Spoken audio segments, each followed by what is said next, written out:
Hello everybody, Chase fan number 9 here, and today I'm going to be doing a race review of yesterday's NASCAR Monster Energy Cup Series race at Richmond last night, the Toyota Owners 400, and we're going to go over, I'm going to go to racingreferences.info.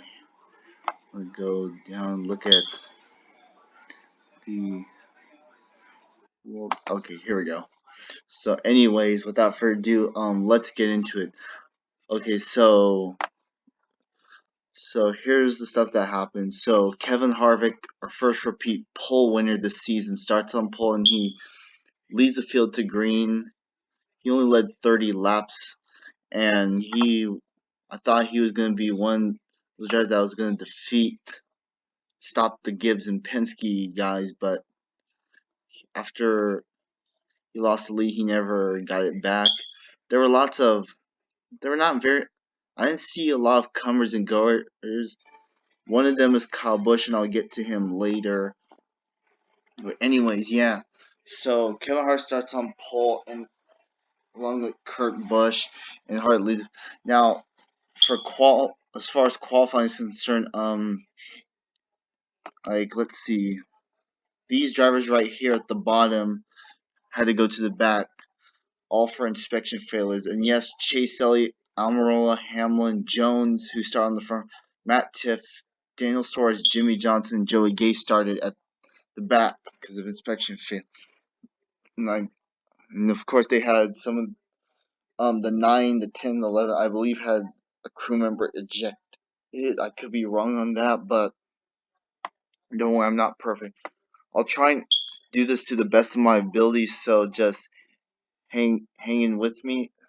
So yes, so we had overnight rain the night before the race, and it was, yeah, I thought there was going to be rain this weekend when I checked the forecast last week, but I'm very surprised that just like the Xfinity race, the Cup race made it through the whole race without any weather, so that's a good thing. Yeah. And for the guys that start at the back, most of them made up through the field, but as I'm a Chevrolet guy and a Hendrick fan, and as far as Chase and Johnson are concerned, they did make it to the field, but some of them struggled throughout the race. I thought this was going to be their night, but unfortunately things just didn't work out for them. And Johnson, as far as I'm concerned, he struggled throughout this race. I'm like, holy shit. I'm like, come on. I'm like, come on, Jimmy, you have to win soon. But anyways, yeah, but at least he's getting himself back together bit by bit. And Chevrolet hasn't won a race this year as of this recording, so hope they get it done at Talladega, which is after this upcoming off week. Yeah, so I hope Chevrolet wins there, including the Xfinity race, because they need some redemption. Anyways, we did have the competition caution. Harvick led the first 30 laps of the race, and then Kyle Busch, who was one of the 2 best cars all night, took the lead and from him. And I thought, oh great, here we go. It's gonna be another Kyle Busch domination thing, and that's what I thought at first. Until the third caution of the race fell on lap 131 for. He got fucked over with a penalty, which is good, and apparently once he lost the lead, he never got the lead back, so good riddance, Busch. He's a great driver, but he's still a big crybaby. But anyways, yeah, so once he lost the lead, he never got it back, and yeah, and that was pretty much it from there. And by the way, speaking of Kyle Busch, he did win the first stage, and there are your stage results. Kyle Busch, Joey Logano, Martin Truex Jr., Kevin Harvick, Clint Boyer, Brad Keselowski, Kurt Busch, Chris Buescher, Paul Menard, and Daniel Suarez. By the way, speaking of which, Chris Buescher, my man Buescher, had a great run in this race. He was top 10. He started 7th, and he was pretty much up there. He was even running in the top 5. And you see, guys, JTG Georgie Racing, Chris Busch trying to prove that he's not a mediocre driver. He can get stuff done. He just needs to be consistent. Unfortunately, towards the end of the race, he started to fade and he eventually fell 2 laps down. But other than that, it was a good run overall. Um, yeah, so Busch won. So you still need Chevrolet to step up in terms of stage wins. So far, we've had 2 Chevrolet drivers win stages, 2 for Larson and 1 from Ty Dillon last week at Bristol, which was a huge accomplishment for them. But anyways, yeah, they still need to step it up in terms of stage wins. Let me think. Oh, another thing, restarts. For the restarts, I felt like the inside lane gave like more had like better launch on the inside lane, and I saw that in both the Xfinity and the Cup race yesterday and Friday. Showed that the inside lane got stuff. I think there was at one point the leader chose the. I think Riley Herbst chose the outside lane for the start in the Xfinity race. I could be wrong, but I believe he did, and it looked like he got a great launch from there. And also, I saw lots of passing on both the inside lane on the outside lane, and I saw that once you get to a driver's bumper and they wash up the track a slight bit, you can get under that and get a good run. But you have to get a good run off the turns. And I thought the racing in both Xfinity and Cup this week were pretty damn good. Yeah, by the way, I'm good. Might as well cover the Xfinity race, so I'll talk a little bit about that later. But anyways, back to the Cup race. Yeah, so that was pretty much it. The outside lane, however, didn't. I saw some drivers in Xfinity Cup like spin the tires, and it was pretty. Yeah, I'm not sure. If I was a driver, I would just stick to the inside lane because I think it's good. And if you're gonna get a great start or restart, you might as well have a teammate behind you. Yeah, so that's all I got. For Chris, and I did mention Chris Buescher, who was a comer and goer in terms of top. By the way, another driver that I saw peeking in and out of the top 10 every now and then. 2 drivers actually were Paul Menard and Ryan Newman.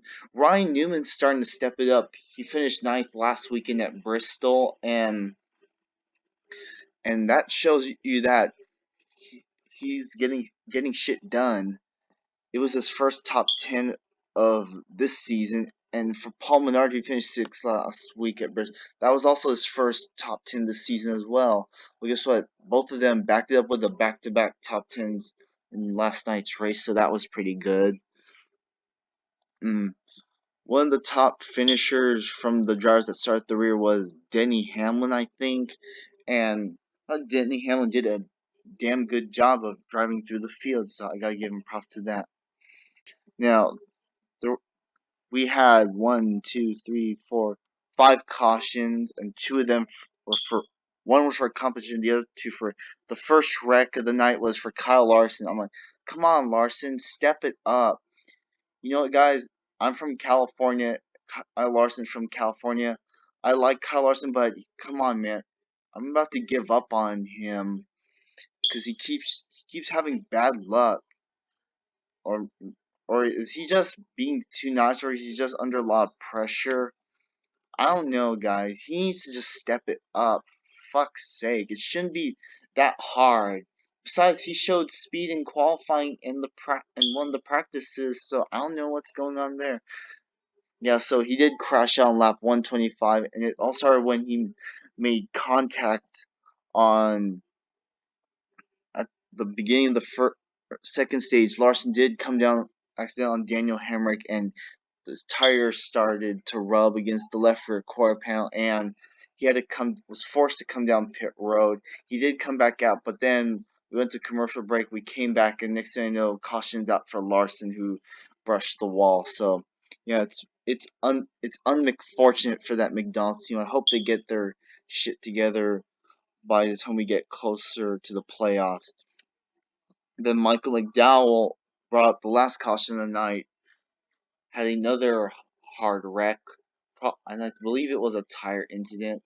Yeah, so both of those, McDowell and Larson, had a bad night.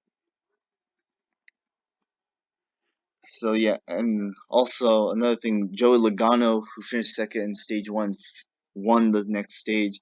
So your next stage, so your stage two results are Logano, Truex, Harvick, Keselowski, Bowyer, Suarez, Kurt Busch, Eric Jones, Chris Buescher, and Paul Menard. Yeah, so that was your stage two results.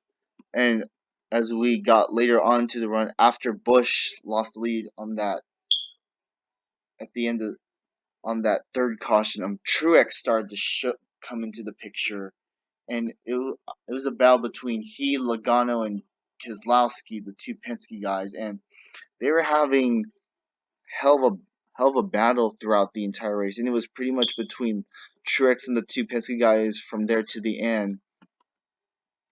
Then after Michael McDowell brought the last caution, we went back racing, and after the restart on lap 252, caution never flew again. Yeah, so overall it was a pretty good race. There were green flag pit stops inside 100 to go, and I didn't see very many mistakes on pit road, but we did have several, and I'm not gonna go over all of them. So yeah, so it is what it is. So Truex had a clean stop. Most of the guys had a clean stop. Yeah, so Truex pitted from the lead, and we saw lots of. And then once Truex, the pit stop cycled around, Truex was back up front, and he was gone. And he opened up a huge lead over Clint Bowyer, who started to make himself known. Yeah, Bowyer should have won, but hey, gotta give props to him for having a great race. Yeah, so as we got within 20 laps to go, Bowyer started to close in, and as he started to close in on Tricks, he started bringing Logano with him, and by 10 to go, Logano was all over Bowyer, and Bowyer should have done a better job at holding off Logano, but Logano was just way too good for him. And then Harvick started to the picture, and then next thing I know, all the top four were within under a second of each other, and what Truex was the second strongest car, and he actually led the most laps. He led 186. Wow, better than Busch. Yes, so yeah, Logano did get. As we got to the white flag, Truex was leading. Logano, I'm like, oh boy, I thought it was gonna be Martinsville all over again, but thankfully it wasn't. And with that, Logano got to his bumper, and it wasn't enough. And with that, Martin Truex Jr. wins his first race this season, and it's his first short track win of his career, and his first since Kentucky last July. So awesome to him. Yes, Gibbs won again, but hey, it's better than Busch or Hamlin or Logano or Keselowski. So that's that, and there are your race results. Truex, Logano, Bowyer, Harvick, Hamlin, Dillon, Keselowski, Busch, Newman, and Menard. That was a good race, and with that, I guess that's all I have to say about the race. By the way, the Xfinity race was good as well. Cole Custer won, so good for him.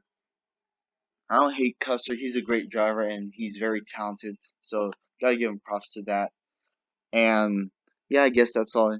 Oh, and Cole Custer did win the Dash for Cash on Friday night at Richmond, and he had the strongest car, so I got also give him props to that. But anyways, that's all I gotta say for this week. Congratulations, Custer and Trix, for winning this week. Wish them luck after this off weekend when we go to Talladega. And for that, I'll see you on the next video. Make sure to comment, like, and subscribe. And with that, I will see you all in the next video. And with that, peace out.